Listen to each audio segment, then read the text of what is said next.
Good morning, everybody. We have a great morning in store together as spiritual family. Our title this morning is Claim Staker, Lawbreaker, Dream Maker. And we are going to start with part one, Claim Staker. Now, we know that we can't go very far in metaphysics unless we know what we want, unless we can define what we want. A lot of times when we're new to the teaching, we first come in, we're very clear about what we don't want. We don't want any more physical illness. We don't want any more money struggles. We don't want anything else to do with our spouse or significant other. We know what we don't want. And what happens when we focus on what we don't want? That's right, we get more of it. So over time, we learn the key to this thing, which is focusing on what we do want, focusing on the energy and attention required to bring into our experience the stuff of our dreams. Emmett Fox wrote a book. Well, he wrote about 37 books, but one of them is entitled Stake Your Claim. Some of you may have been here in March on Wednesday evenings when we covered some of Emmett's works, and one of the nights we talked about Stake Your Claim. And he talks about how during the gold rush days, prospectors would work looking for gold in the mountains hour after hour, day after day, week after week, and often come up empty-handed. But when they did strike gold, they would stake their claim so no one else could infringe on it. They would place a sign on a stake, literally, that said, "This is mine. Back off," okay? Now, unlike the gold rush prospectors, we don't have to protect our good from anybody. There's nobody out there attempting to infringe on us because in mind, in truth, at the level of God, that good is already created in infinite abundance. So we don't have to worry about losing any of it to anyone. Once we claim it, it is ours. It cannot go away because it belongs to us by divine birthright.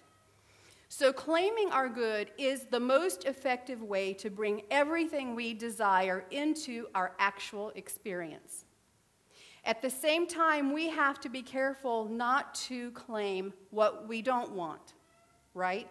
Because if we start even unconsciously claiming things like my arthritis, my bad back, my money problems, that's still staking a claim. It's staking a claim for something we would rather avoid, but we're still claiming it. So we watch our language as well, and we keep our focus and our attention and our energy on what we do want. Let's see what that would look like in the area of health. So again, the focus is on what we do want. So we wouldn't say something like, I know my diabetes is cured forever.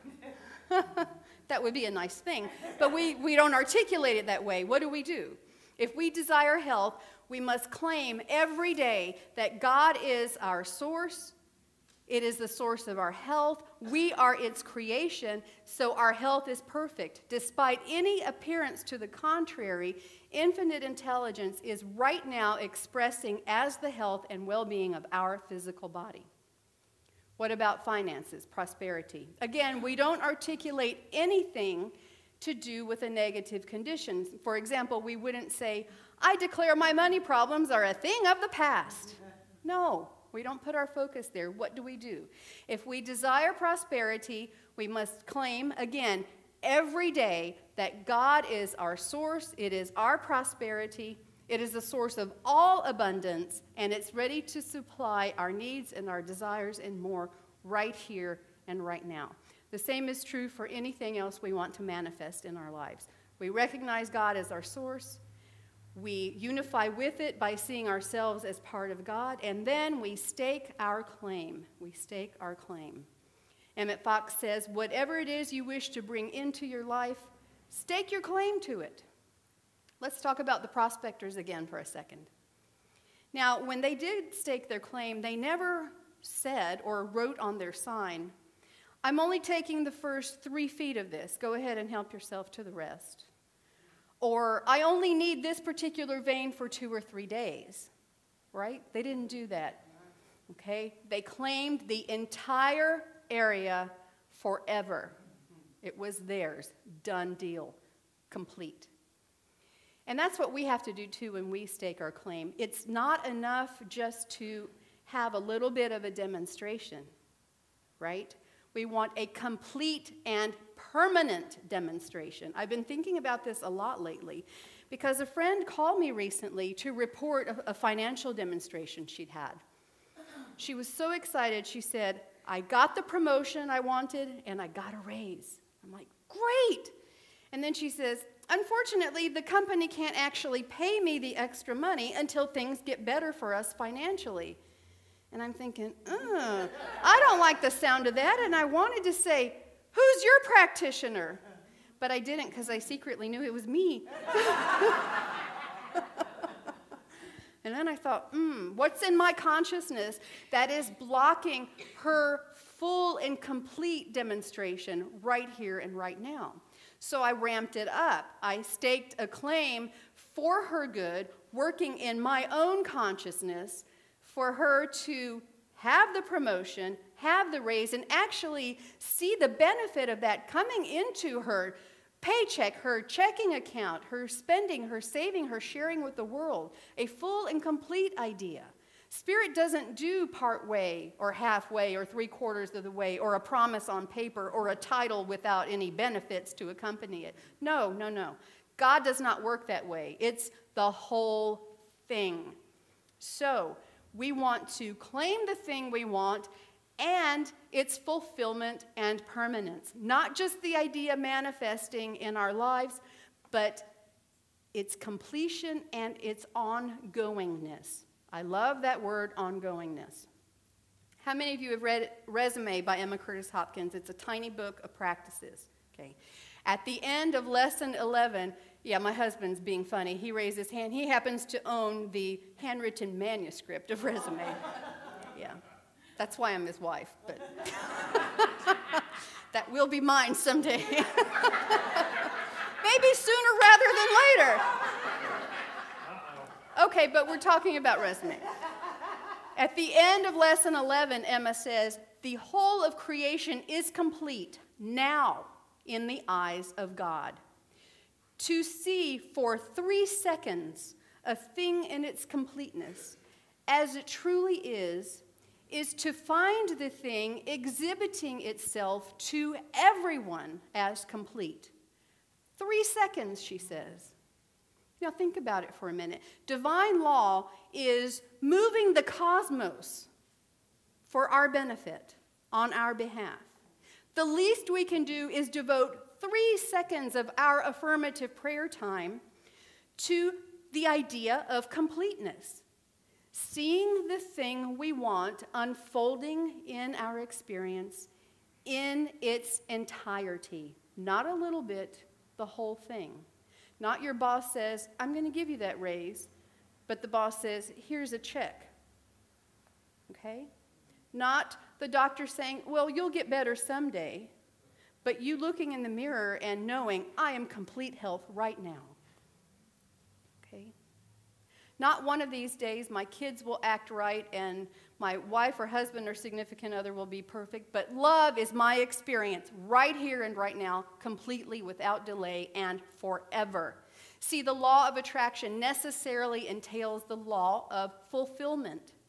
And as we align with that law, not only do we get what we want, we get it in a real and abiding way, in a substantive way that endures. It endures, it keeps going, okay? So we stake our claim and we abide by law, but sometimes in order to abide by divine law, we have to break some other laws in the process. We just do. If you're uncomfortable with that, get real. We got to break some non-spiritual laws to get where we're going.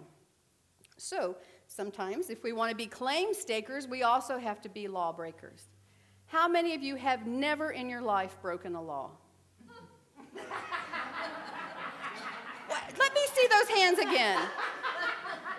Because I saw a couple of hands go up, and I know for a fact. Okay. Last year, it was the funniest thing. We had a rash of people running, or at least rolling through the red light right here at Blake Howe and Stevenson. And I didn't know what was going on at first. But during the week, I would see different people sweeping the parking lot, cleaning out the file cabinet, pruning out here in the courtyard, and I asked Carol, what's going on? She said, oh, they're doing community service. I said, oh, well, that's nice. She said, no, they got tickets for doing a rolling right through the light right here at Blake Howe and Stevenson. And I'm thinking, whoa, I have some really good advice from my colleagues. Build a church in a city that needs money, near a major intersection with 4 traffic cameras, and you'll never have to worry about volunteers. Because wittingly or unwittingly, everybody eventually breaks a traffic law. And then they come do community service at the center. What about other types of laws? There are all kinds of laws that should be broken. Let's talk about natural law. If you were raised Catholic, you might be really familiar with that verbiage, or studied philosophy, right? So natural law refers to the rational examination of human nature for the purpose of defining rules of moral behavior. Now, I want to break that one just to be bad. Really, doesn't it sound terrible and restrictive and not like a lot of fun? Yeah. In metaphysics, however, we don't devote any part of our philosophy to discerning rules of behavior from our understanding of human nature, because we know our human nature is divine nature.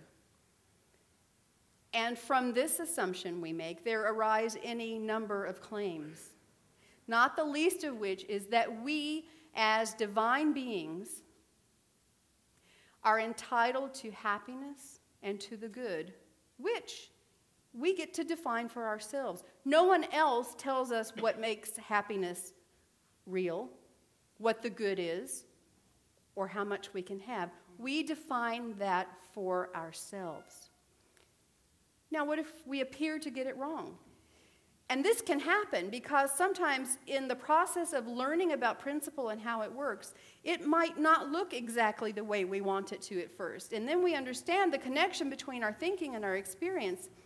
So what looked like something wrong or a punishment was actually a result of erroneous thinking, and we get to correct that. But nowhere at any time does anyone get to punish us. There is no law enforcement waiting to incarcerate us or inflict pain upon us if we go off track, right? So let's talk about laws of punishment, because those exist, and they exist everywhere. Every society has a system of punishment to deal with criminal action on the part of its citizens, like our members rolling through the red light of Stevenson and Blake Howe, right? And that's just a minor example. And religions prescribe punishment as well, don't they? Particularly for those whose conduct is deemed immoral. And that punishment might be imposed in the here and now, or maybe in the hereafter, but one way or the other, that offender has to pay. It'll either be here or in hell or in purgatory or who knows where. Okay. Now, our religion, again, is not a punishing one. It's only about erroneous thinking, about bringing into light where we may not have been thinking in alignment with principle, which says we are one with God and we are all good and we are created in perfection. So when we straighten that out, our consequences clear up. Okay, and life is good. So the bottom line is we may punish ourselves, but no one else outside punishes us. There is nothing imposed on us from without. This is an interesting concept to consider, particularly when there are people in our lives who might have a judgment about what we're doing or think we're doing something wrong. How many of you have somebody in your life like that? Yeah. It was 2 or 3 weeks ago on a Sunday when I was leaving after services, and one of our members walked to the car with me. She's actually sitting in here right now, but I'm going to try not to look at her so you don't know who she is. And it was later than usual, maybe about 2:30, and it was a beautiful day. And she said, so what are you doing with the rest of your afternoon on this beautiful day? I said, well, I've got to go home and harvest a crop of grass.